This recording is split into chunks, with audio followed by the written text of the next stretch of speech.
BBOR Black Box Online Radio, coming to you from West Virginia. BlackBoxNid88 on Instagram for the bonus podcast. And welcome to BBOR, the home of true crime talk radio and your premier destination for unsolved mysteries, criminal psychology, and exploring the dark side of cyberspace. My name is Ned DeHaan, and I am your host, as well as the creator of AstroPsych 400 here on YouTube, and regular contributor to the Zodiac Killer channel. And a great way to support these shows is just by listening to some more content. But you can also go over to Amazon.com and have a look at the book Killer on a White Horse, written by me, Ned DeHaan. It is a novel, murder mystery, inspired by the Zodiac Manson connection, but it is indeed fictional. However, who doesn't love a good mystery?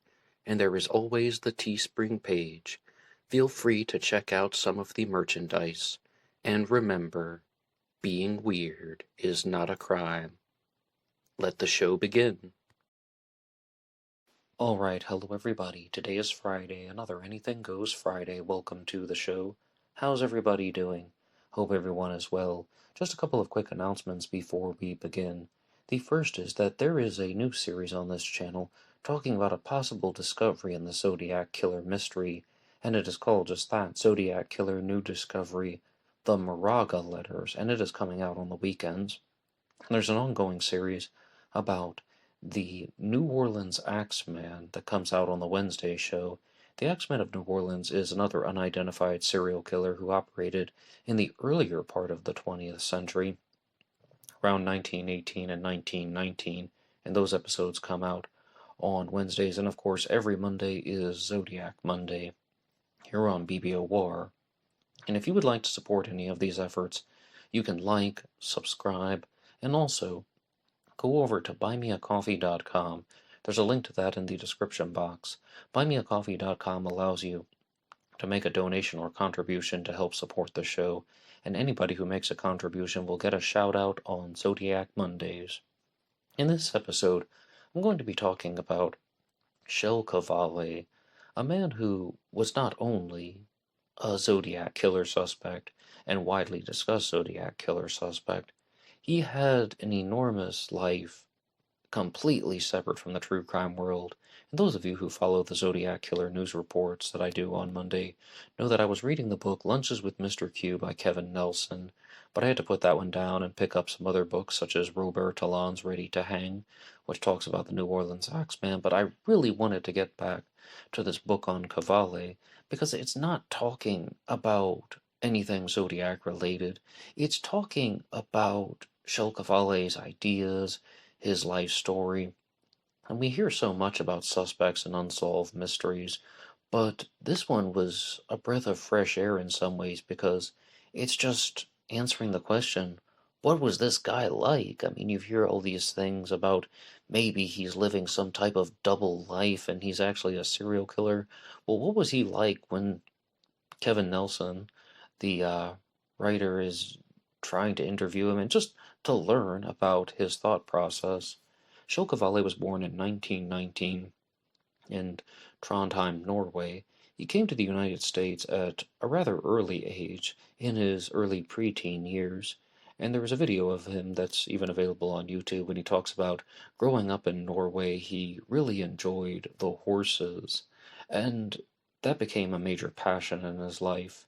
And if you have heard some of my previous episodes, some of this will be a little bit repetitive for you, but it is available to people who are listening to this as a standalone episode. Qvale was someone who not only liked horses, but he would grow up to be very passionate with horse racing. He was a pure speed junkie. He was a speed addict, it seems. I shouldn't have phrased it like that because that could mean something different. But he just has this need for speed that wouldn't go away. Not only did he get into horse racing, but auto racing, boat racing, and he was a runner. He unofficially tied the world record held by Jesse Owens at the time for the 100-yard dash, and he just is putting himself in all of these different places where speed is the focus, different types of racing. And I definitely think that affected his personality because when I was reading this book, every chapter is just giving something extraordinary that Kjell Qvale did. Firstly, he made his fortune in the auto business, and he just seemed to have this driven motivation. And I know that sounds really, really tacky, but that's what it was. It's just, he's always go, go, go, all these business ideas, and he's actually doing them and putting them into action. But outside of the auto business, he was an organizer of tennis tournaments, which went on to become the Women's Pro Tour. He got into movie producing for one film, which did not do too well. And Kjell Qvale also tried to launch his own automobile, the Qvale Mangusta, Mangusta, the Italian word for mongoose, and that one failed. And that was one of the kind of, again, just breath of fresh air moments in the book when I was reading this, Lunches with Mr. Q by Kevin Nelson, because it reminded me that the guy's human. I mean, all I'm just hearing is this dude has some wild business ideas and they're all succeeding, and oh yeah, yeah, he helped create the Women's Pro Tour and helping out Billie Jean King and such. No, he tried to launch his own auto business and his own automobile actually, and it failed. And that's actually referred to in the book as one of his biggest defeats. But he just approached it with a sense of optimism. He learned some things and he wasn't completely ruined, but it was a reminder that even the mighty can fall from time to time. But I also noticed that Qvale had not only a passion for speed and the look and models of the cars, he also had a passion for sales. I mean, he's a businessman, and he talks a lot about sales with Kevin Nelson, and then the stories are reiterated in the book. And the thing that I had shared on the Zodiac News reports in the past was that he said, never ever give somebody a discount because you give discounts because you want to help people, but the way you help people is by staying in business. If you were to go out of business, you wouldn't be able to help anyone. How does a business stay in operation? It turns a profit. So you need to earn money, not give people discounts. That's less money. And when I was reading that, I thought, oh my gosh, yep, this dude's a serial killer. Yep, absolute psychopath. Never ever give someone a discount. But when you put it in context, and I thought about it for a little while, I could understand where he was coming from and what he was talking about because it's just that. And it's talking about how generosity might be somewhat overrated. And I openly adore the principles of peace, love, kindness, and generosity. I think that they are genuinely good things that we need to strive toward. But after reading this book, it did allow me to think in a new way, and that is that, sure, peace, love, kindness, and generosity, but in that order. Peace and love are tied for first, and kindness is second, and generosity can now be a distant third because they talk about this in self-help and psychology when even you're just watching videos on YouTube and they're talking about life coaching or just inspirational sayings. They talk about this all the time. You want to just give, give, give, and you expect that it will be reciprocated back to you. But most of the time that won't happen. In fact, most of the time, people will not appreciate it. It's the whole concept of how you cannot change a person by being nice to them or being generous to them. Because if you do something in the name of generosity, you've already accepted the person before they have changed. You've accepted them as they are, so their behavior isn't going to change. And the therapist turned YouTuber Daniel Mackler talked about this a lot when he referred to it as the unhealthy form of love. Like, why are people actually doing these things? I mean, are they doing it because they want to allow people to feel better, or do they want to feel better themselves? Do they want to make it easier to buy the car by giving them a discount? Or do they want to feel good about themselves, like, oh, I was nice to that person, I am so generous, just fueling one's own self-image and sense of self-importance in a different way. And I think Kjell Qvale truly understood that. And I also noticed how there's somewhat of an emotional separation from him and the ideas that he had expressed in this book, because, again, watching another internet psychologist, or I should say psychologist turned YouTuber, Dr. Ramani, talked about how a lot of business executives are sociopaths. And I'm paraphrasing this, but what she said was that almost all high level business executives are either sociopathic or they have some sociopathic tendencies, because sometimes there's a problem in the business world, and the sociopath isn't going to hesitate. They're just going to stop it. They're just going to solve the problem no matter what, even if 100 people lose their jobs, whatever, no, do it. Feel nothing, feel no remorse, or they're not going to weigh the pros and cons. And with Kjell Qvale, I absolutely am not convinced that he was a sociopath, but was he somebody who was definitely all about rationality and logic and reason? And did he have a mean side? Oh, yes, he sure did. And it's all explored here in this book, Lunches with Mr. Q by Kevin Nelson.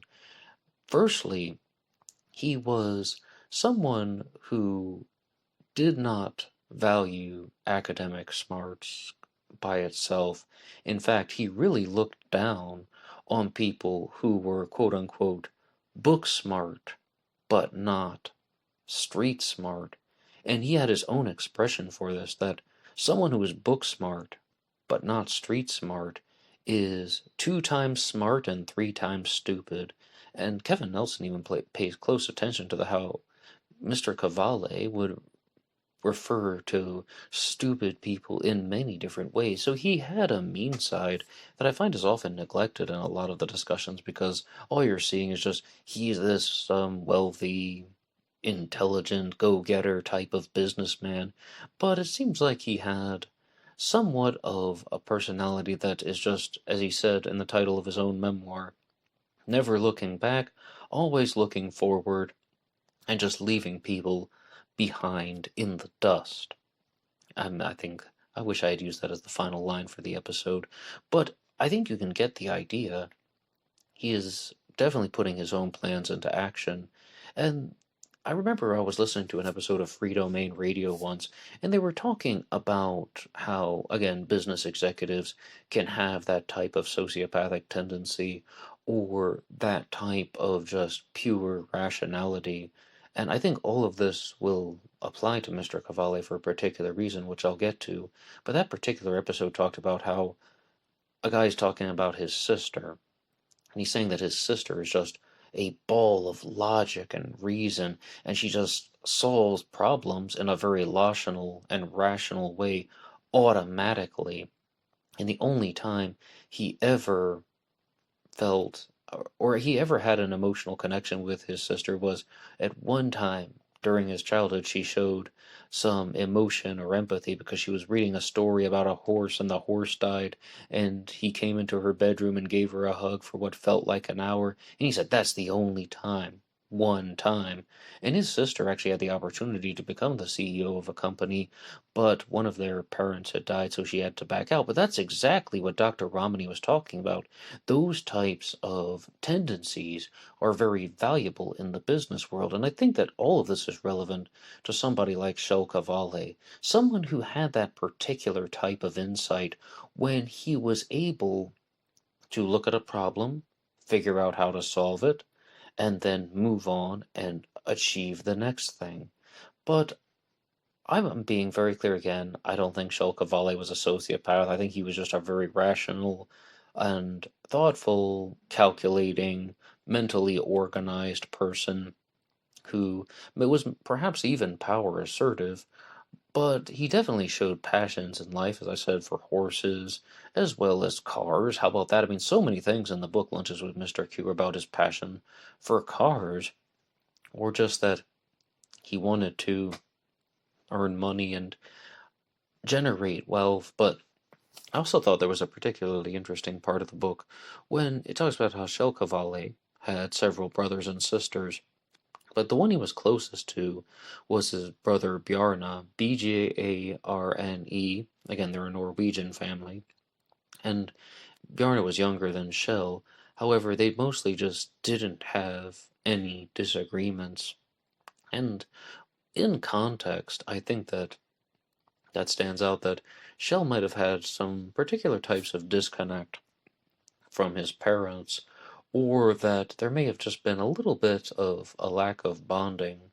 But on the notion, or on the note of Shell's family, you might see a photo of him going around on the internet that is labeled as Kjell Qvale. I've even used it at least once by mistake, and Mike Rodelli, who's the author of In the Shadow of Mount Diablo, the Zodiac book about Kjell Qvale, informed me that that's actually Qvale's brother Canute, or I should say Kjell's brother Canute.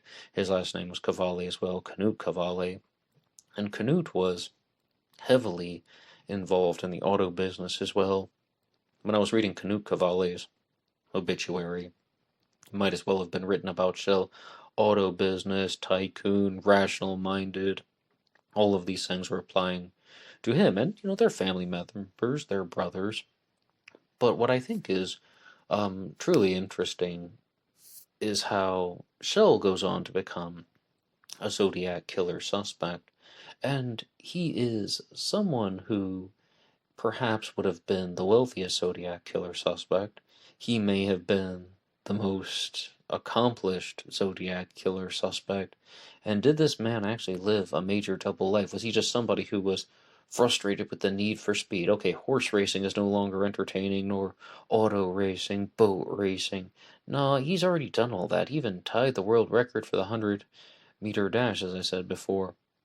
So, what's he going to do? Is some type of criminal deviant behavior? And there's some things in the Zodiac's psychological profile that point toward a mentally organized killer, and I have a whole episode about that. And I would invite you to check out a book discussion that I did on Mike Rodelli's The Hunt for Zodiac, which is available here on this channel. And there are more than 1,000 episodes of Black Box Online Radio, so you can have a look through any of them, including the Zodiac Killer news reports. But Qvale was also someone who created his own 12 rules for life. And I'd like to go through some of those right now, because the first one is trust your gut, then listen to your heart and intuition.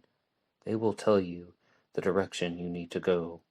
Number 3, if a deal goes bad, it goes bad, so be it. Put it behind you and be confident your next decision will be the right one.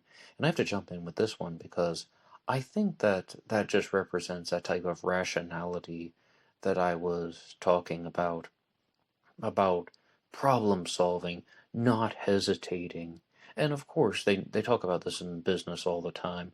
Warren Buffett famously said that for an investor, the rearview mirror is clearer than the windshield, meaning, yeah, of course you can understand your mistakes in retrospect, but Kjell Qvale's memoir was titled I Never Look Back. I mean, I think that he's just about, yeah, of course you can learn from the mistakes, but he was just so focused on being a go-getter, he isn't even bothered by it. It also reminds me of a quote from perhaps the somewhat disliked Colin Powell when he said, get mad and then get over it, one of his rules for life. But I think that this does show the type of problem solving and decision making that a high profile business executive would have. Number 4, something good could happen. Remember that. Take an optimistic view of life.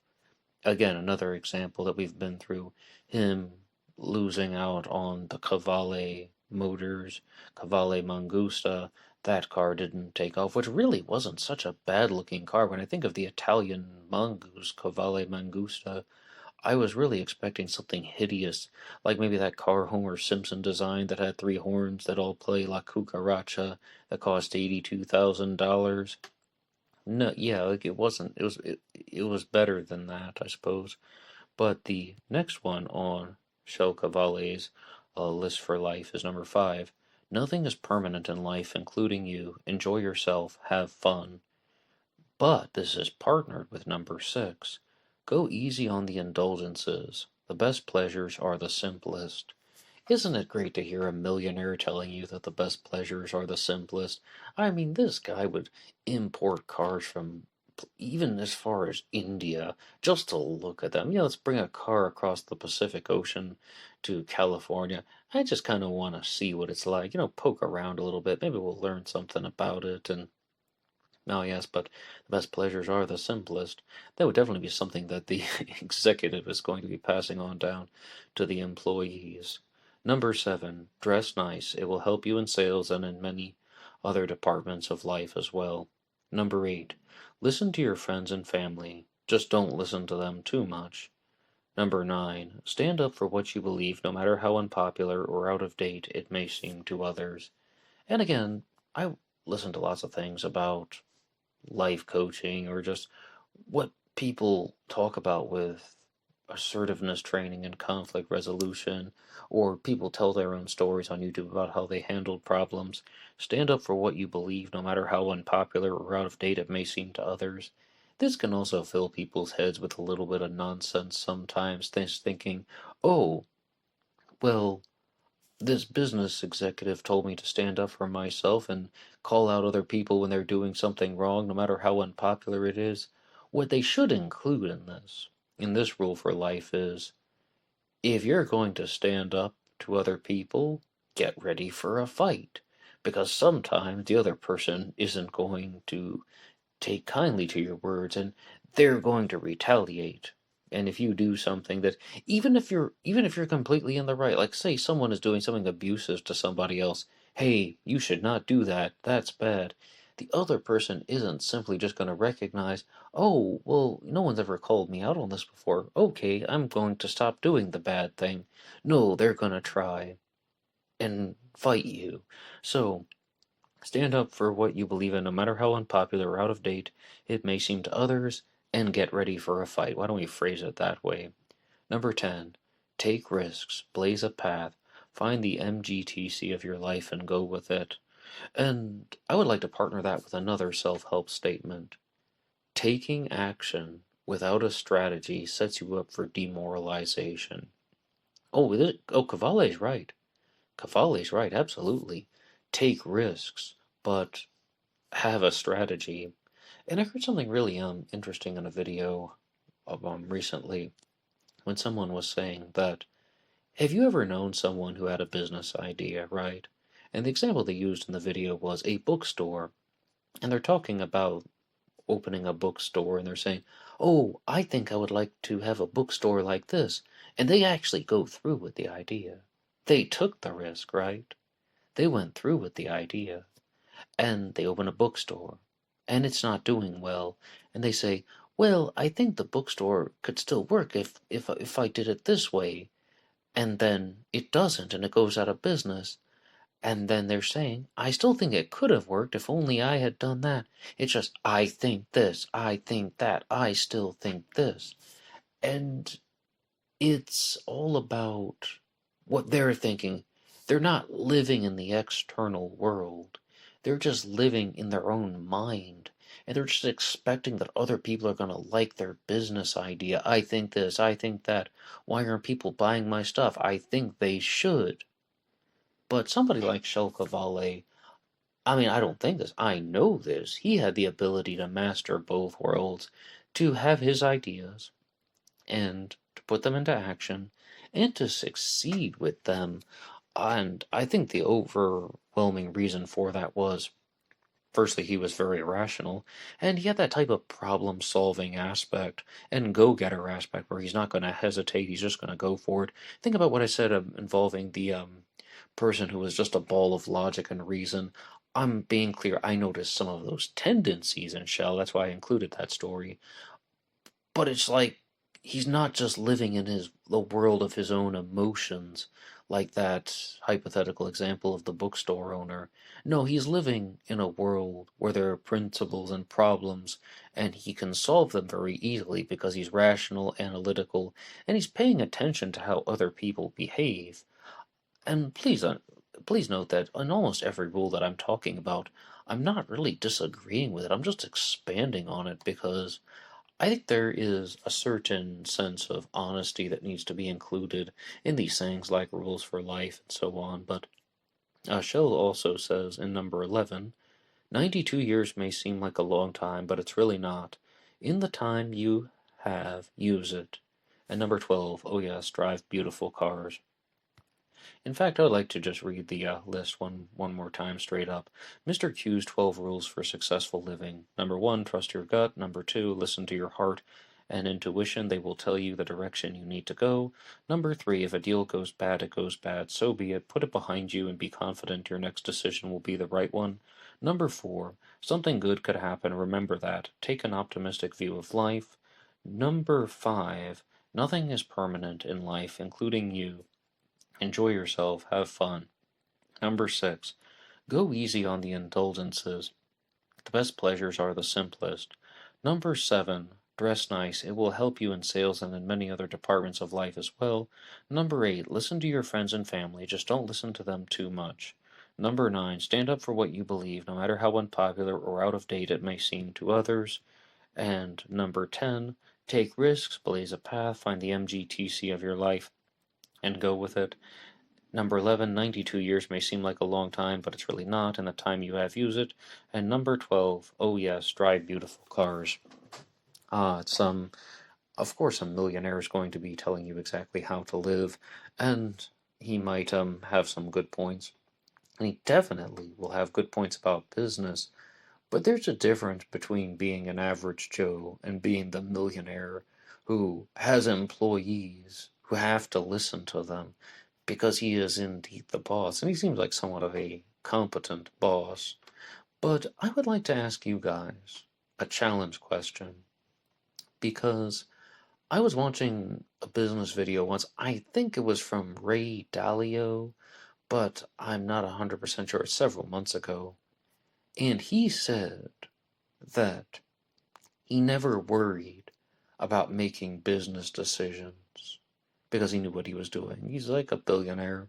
And he just said he never worried about his business decisions because he knew what he was doing. And with Kjell Qvale, I think 90% of the time, 95% of the time, he's in the same boat. I mean, maybe sometimes he fell through on things such as the Qvale Mangusta, but what is your answer to that question that I'll ask right now? What is your answer to this question, rather? What is the thing that you never worried about doing because you were good at it? I mean, I don't know what you guys would say. Maybe you're really into cooking spicy chili or something like that. Maybe you're really into exercise and fitness and you never worried about it because you knew what you were doing. With me, I was never worried about buying true crime books because I always knew that I would get around to reading them at some point. Terrible answer, but feel free to share a better answer for something in your life. No, I do read about true crime, and that's why I thought this book was somewhat different, because everything, I repeat, everything that I had read about Kjell Qvale in the past was always connected to the Zodiac Killer mystery.